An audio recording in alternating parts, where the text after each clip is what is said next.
present you my thesis, which title is Laser Processes for the Secondary Agro-Industry Packaging, done for the P-Stab Proof of Concept in the KeyLab laboratory in Chivasso with the supervisors Professor Scaltrito and Professor Bertano.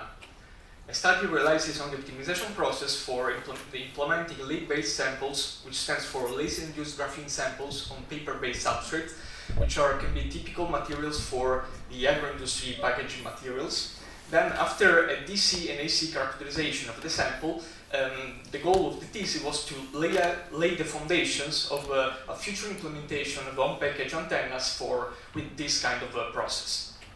Laser-induced graphene is a process that can be used to obtain carbonaceous pattern graphene-like structures on carbon-based substrates by the means of a laser source. The laser source that has been used for this technology, for this work, has been a CO2 laser source, which peak emission wavelengths result to be 10.6 micrometers. And according to literature, this kind of wavelengths can be absorbed by the carbon-based precursor, so leading to a latest vibration on the surface of the material, so increasing the localized temperature. And so, thanks to a photothermal reaction, the induced overheat on the patterned area can induce a pyrolysis reaction, which is able to break the bonds of the carbon atoms that had with other elements in order to make the carbon atoms arrange to form graphitic structures. The most suitable materials for performing this application, according to literature, can vary from Kapton, which is a type of polyimide, which is one of the most suited materials for performing this application, but also paper-based substrates, which are the main substrate that has been treated for this work, can be used as well, but also wood and cork can be used, and also implemented. I also reported the case of a biodegradable organic substrate on which a leak sample that had been prepared, which is a potato. So, why are we interested in the leak process for treating packaging that can be used for the agro industry? Because since the leak technology relies only to a laser source and a carbon precursor, it doesn't need to any further processes or materials such as photolithographic processes for patterning the substrate. So, making the leak technology to be very versatile and flexible to obtain a direct patterning on the surface of the wanted material, so leading to the direct formation of smart packages or on-package antennas. For what concerns the fabrication process for performing the leak, the fabrication process starts from the choice of the substrate, which has been a paper-based substrate that you can see in the figure here. Then all of the substrates have been covered with flame retardant spray in order to avoid burnings or holes or more in general damages on the substrate due to the process, to the lacing process. Then the leak itself can be implemented by the using of this laser slider machine available in the KeyLab. Then, after a step of a contact deposition, a further DC and AC characterization of the samples have been performed. At this purpose, the key-side multimeter and the edge-length impedance meter were used for performing the two mentioned analyses. The employed substrate for this work have been these paper-based materials, this is a type of cardboard that can be used as the envelope material for the packaging. This is a type of paper-based front plate, which can be used as the food contact material for the packaging.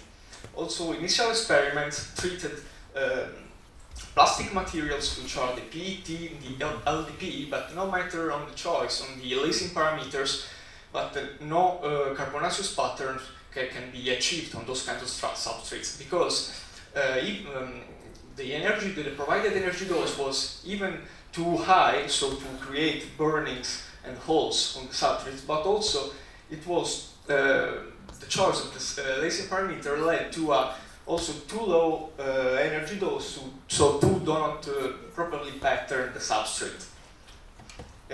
Here you can see which has been the optimization process in order to find the correct set of parameters in order to properly balance the provided energy dose in order to achieve a trade-off between the maximum possible conductivity of the samples, which results from the highest possible energy dose providable, but also with the minimization of the burnings and holes.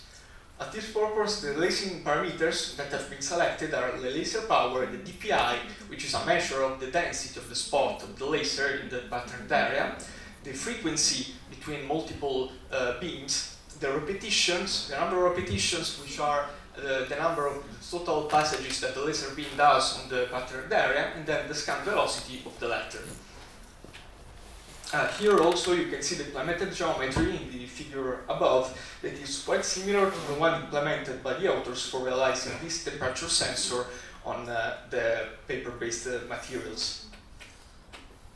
Here are the results that they obtained for the DC characterization of the samples. You can see that according to the Pliny-Jason process, there is a clear reduction both in terms of the DC average resistance value, but also in terms of the variability of the latter, expressed as the half range of the measurements. So stating the effectiveness of the optimization process, so the correct selection of the lasing parameters in order to achieve the correct amount of the energy dose. In these slides, it's better depicted which are the results that have been obtained. Indeed, you can see from these two graphs, the blue and the orange column that represents the average value of the measured DC resistance with the correspondent half range, which is the black line. And they also reported which has been the reduction in percentage for both of the substrates for all the samples that have been performed. I made also another study in order to evaluate which is the impact of the amount of the flame retardant spray that has been deposited on the surface of the material. At this purpose, I considered the same substrate, which is the paper-based front plate. The left substrate has been covered with 2 passages of the product, while the right one has been covered with 3 passages. As you can see, according to a higher number of flame retardant spray, you can see that the average the measured resistance increases, but also the variability of the latter does. The first result can be explained by the fact that, of course, considering a higher number of passages, the substrate would become more resilient for performing the pyrolysis reaction, and so for obtaining a higher level of conductivity of the samples. The second result, which is related to the increasing behavior of the variability of the measurements, can be explained by considering the superimposing effect between multiple passages that led to a non-uniformity of the concentration of the product throughout all the surface, so leading to a more and less treated area by the product, and so the subsequent realization of the leak samples in different parts of the surface will be different in terms of the DC resistance value. I also performed another study in order to evaluate which is the impact of having a thicker substrate while covering both of the substrates with the same amount of the flame retardant spray, which has been set to 3 passages. As you can see, this is the cardboard, which is thicker with respect to the front plate, exhibits a higher level of variability of the DC resistance with respect to the other one. That can be explained by considering again the superimposing effect between multiple passages that in this case affects in the 3rd dimension also in a relevant manner the substrate, so leading to a further dishomogeneity in the 3rd dimension of the concentration of the product, so leading to a higher variability of the DC resistance.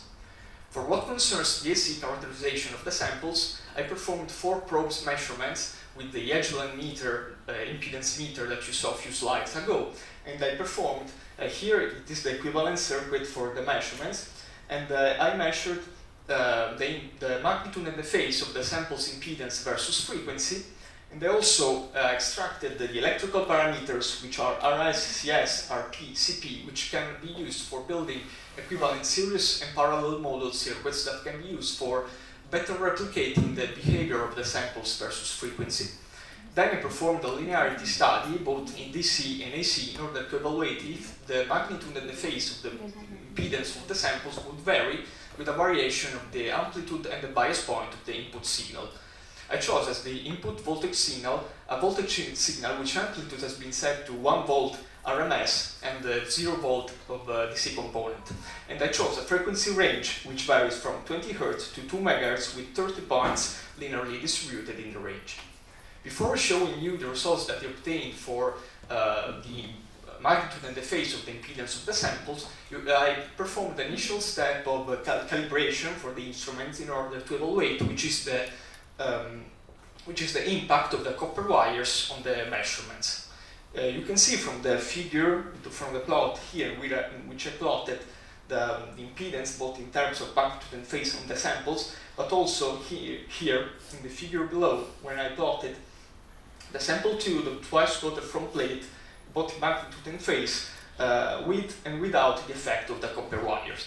So you can see that the curves overlap both in the correspondence graphs, so stating the negligible effect of the copper wires in the frequency range under study.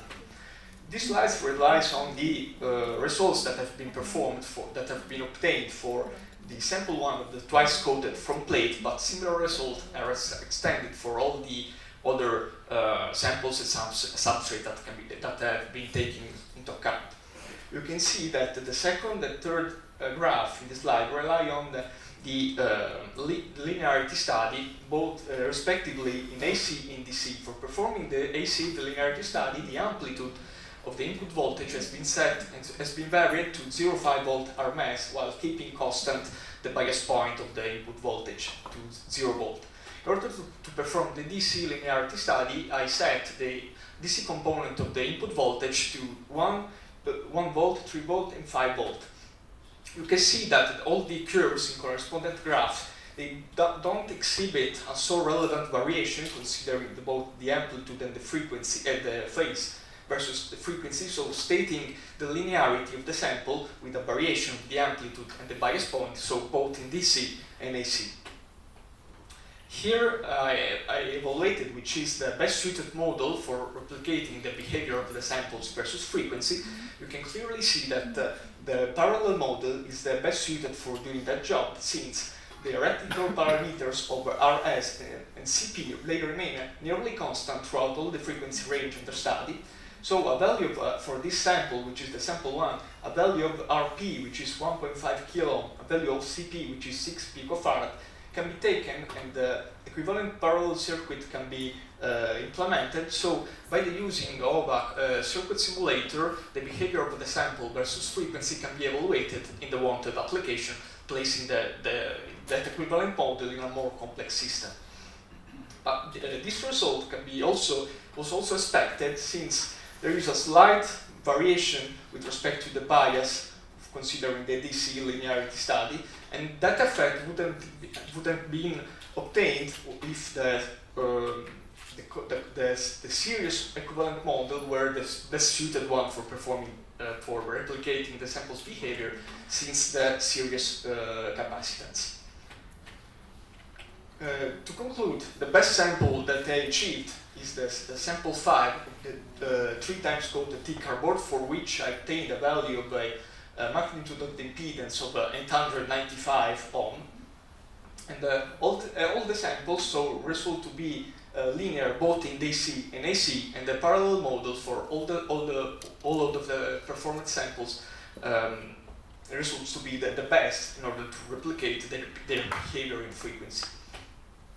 Future study can focus on to deeply optimize the lacing parameters in order to obtain a further reduction of both the DC resistance and the magnitude of the impedance, but also in order to have a further decreasing behavior of the variability of the measurements. Also, automatic processes can be taken into account in order to better deposit the flame retardant spray to avoid this non-uniformity of in its concentration of the surface.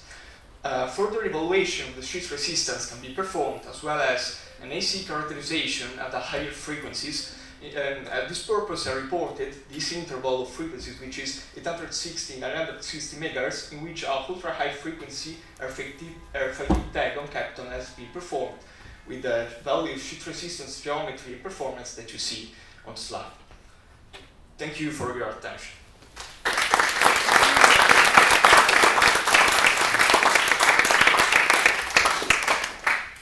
Any question?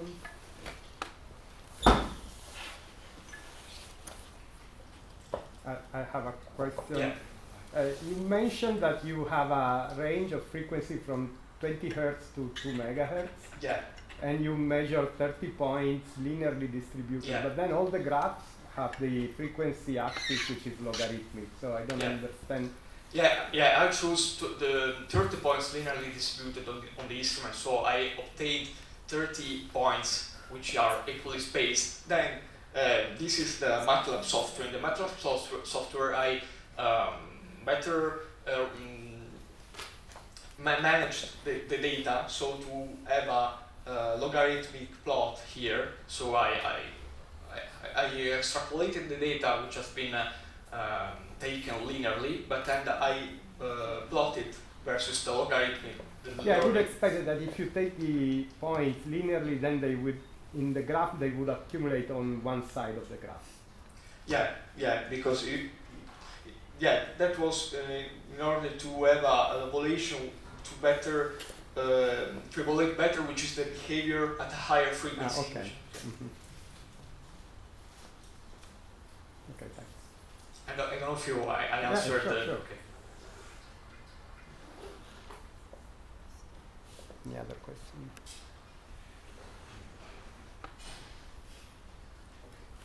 Okay, thank you. Thank you.